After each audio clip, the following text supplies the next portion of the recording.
Hey everybody, this is Gary Vaynerchuk, host of Wine Library TV, and we're doing this interview format, getting a little calm, no table in front of me, no action figures, and we're interviewing some interesting people from the wine world, and so Mike is here with us today. Why don't you tell the Vayner Nation who you are, full name, what you make, give us a little history lesson. Okay, Michael. Michael, my mom calls me Michael, I go by Mike.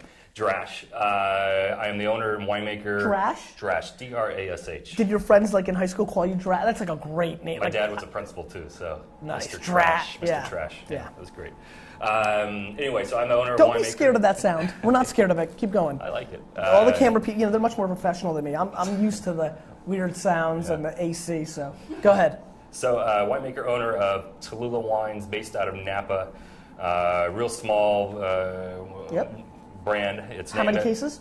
We do about 2,500 cases a year. So I have a 4-year-old daughter named Tallulah, and Tallulah Bankhead is a distant cousin of mine.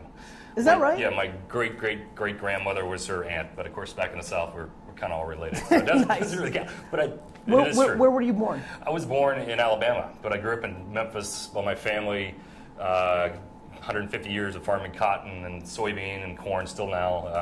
Just south of Memphis in northern Mississippi. So is your family Joe Namath fans? I mean, do we have that connection? Do some people in the family love Namath? I saw Bear Bryant's last game. You did? I grew up an Alabama fan. I mean, he's like God. Yeah. He was like God, right? Yeah. Amazing. Anyway, go ahead. Sorry. Mainly Rhone focused. We do 3 Syrahs, one from Napa, one from Amador, one from Oregon, a GSM. So you took the brand to Oregon? We bring the fruit down here. Got it. Exactly. But are you labeling it Oregon? Yes. Yeah. Bottled here, though. Exactly. Yeah. Got it. Yeah. How many people are doing that? Not that many, but I do know of a couple of others. Yeah, Pinot, I think Siduri's doing Siduri does it. Yeah, That's a couple right. others, yeah. But it's a vineyard in southern Oregon called Del Rio. So we do a GSM, a Grenache Syrah Mourvedre blend from Amador. Yep. We've got a Marsanne blend called Como, which is it's a Marsanne Viognier blend, which is named after my home. Perry Como? Como, Mississippi, which is where my family's from. Same thing. That works too. Whatever Perry Como will get you to the New York market, so think carefully. So all native fermentations. Several of the vineyards are certified organic. Do you have that here? Yes, I do. That is what I would love to taste if we can. We need another glass, I think. That one's fine, even if it's dirty. I'm not high maintenance. Beautiful. So I'm a huge white Rhone fan. I think the white Rhone varietals are grossly underestimated, and I'm excited about trying this. What's that? Only 1 cup of coffee today. And so, what are you retailing this at? This retails Can I grab for that real quick? Yeah, sorry. Yeah, no worries. Sorry. $28 a bottle. $28. It's 162 cases made. It's 53 Marsanne, 37 Chardonnay, and 10% Viognier. It's basically, it's from a vineyard up in the hills. It's only maybe 7 acres of Marsanne planted in the Napa Valley, and basically I was able to get a quarter ton of this, a half a ton of this, and a lot of piecemealing. Exactly, yeah. So, what brought you into the fascination with the Rhone Valley? Is that what you like drinking? No, yes, but I've most of my career, almost 18 years in Napa making wine, has been Cab and Chard based, and so which is I love it. People love it. Who did you make wine for? I was winemaker for Luna Vineyards, yeah. The Oak Monster, I believe. Yes. Uh-oh. This is where I get in trouble. I was with Farniente, I was with Jordan and J Sparkling Wine and Deloach Vineyards back in the early 90s. Nice. So the Luna program though was very successful, right? I mean, to me, Luna put Pinot Grigio kind of on the American map. Yeah, right. Yeah, and it was a great program. I was always really impressed with that. Yeah. It's So the Rhone focus is really, it's kind of everything. I mean, Cab and Chard's great. I make a lot of Cab and Chard, but for me, Rhone varietals, the box is wide open as far as winemaking. Kind of Napa would give gives you more freedom. Yeah, exactly. Cab we do it this way. Chard, you're going to put it in a barrel. But with Syrah especially, you can cross over from Pinot Noir winemaking to Cab winemaking styles, and it's just really this has remarkable weight. Yeah, and that's what Marsanne. Why is this? I mean, I know Marsanne is thick, but this must. I mean, is the quality of this Marsanne that strong? Because this is really viscous for this part of the world. Yeah, it's. Are you pouring like milk in the? It was in barrel for 15 months. It was only 30% new, But I did want to... How much new? Just 30%. Yeah, I mean, that's great. Yeah, and so... Let me ask you a question while we're riffing here and we're getting cozy.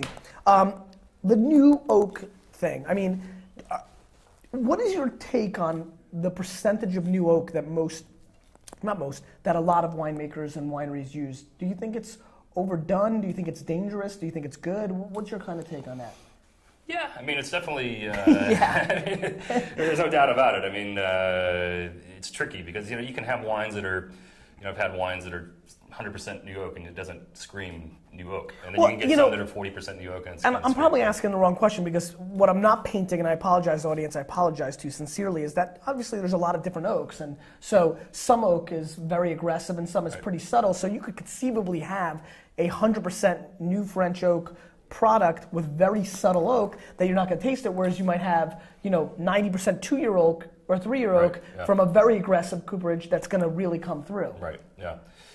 I mean, and there's certain varietals like Syrah, for instance, or Sangiovese just soaks up oak. So with the Syrah that we do, it's typically 20%, 30%. What varietals do a good job not soaking up oak? I think Cab, if it's done right. Yeah. I mean, fights it off. Yeah, exactly. It's kind of big enough to do it. This is really good, man. Yeah, thank you. Yeah, really good. Yeah. And this is 28? 28. Yeah. Super fair for this route. Yeah. If you're, for all you maniacs that know we love the white Rhones, this is definitely something to seek out. But you make so little of this, right? 162 cases. And so, does it stay domestically? Is it direct to consumer, or does it get out there a little bit? Direct to consumer. We just released it about a month ago. Okay, and so you have a website, tulawines.com, so they can order it there. Correct. Yeah, so go there. Really nice. I mean, super fair price. I mean, this category tends to slip into the 40s. You went 28. Are you just a really fair guy from the South, or is it the market conditions, or what made you? Are you a huge Curtis Martin fan, so you priced at 28? Why 28? One of the. It's a very real question. It is a very real question. You know what I mean? It's a really good answer. I price my wines like I'm going to buy them. And so whatever I will pay for this and be pumped about is what I'm going to price it for. Yeah, and I don't go out and buy a $150 bottle of wine. Right. Not very often, unless it's my anniversary. Even then. Right. All these wines, all my wines are priced $26 to $38. Really fair price Yeah, points. yeah. So, that's just to me. So are you telling the consumers out there that if you were a little more cheap, they'd be able to buy your wines even less? Yeah, I got to eat occasionally. Yeah, I got it. Got to put food on the table. Tallulah needs new toys too, right? She does. Yeah. So what are you excited about now? Whether it's winemaking or have you had a wine recently? Like, to wrap it up, a little segment. Like, what's pumping you up? Anything in the wine world that's got you excited? It could be anything. It doesn't have to be a wine or anything you're working on. It could be the fact that you had a New Zealand Pinot Noir that got you excited, or that finally people recognize that Sauvignon Blanc should not be grown in California. I mean, whatever excites you. There's something, actually, keg wine that we're starting to... I did an episode on keg wine a couple years ago. Keg wine. In the Bay Area, it's really, it works well in the Bay Area because I can drive it right to the restaurant. So to me, Paul Greco at Terroir, which is a great wine bar in New York, did Riesling on tap for his grand opening in Tribeca. Yeah. So you're starting to bottle some wine in keg. Yeah, and it's... Some of this...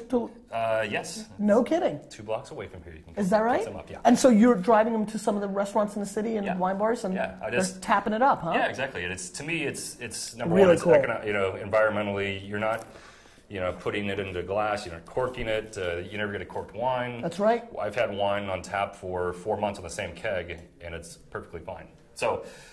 do you think this is coming on? I mean, do you see somebody in San Fran or New York building a wine bar that's all kegged out and people it's starting to happen? Yeah.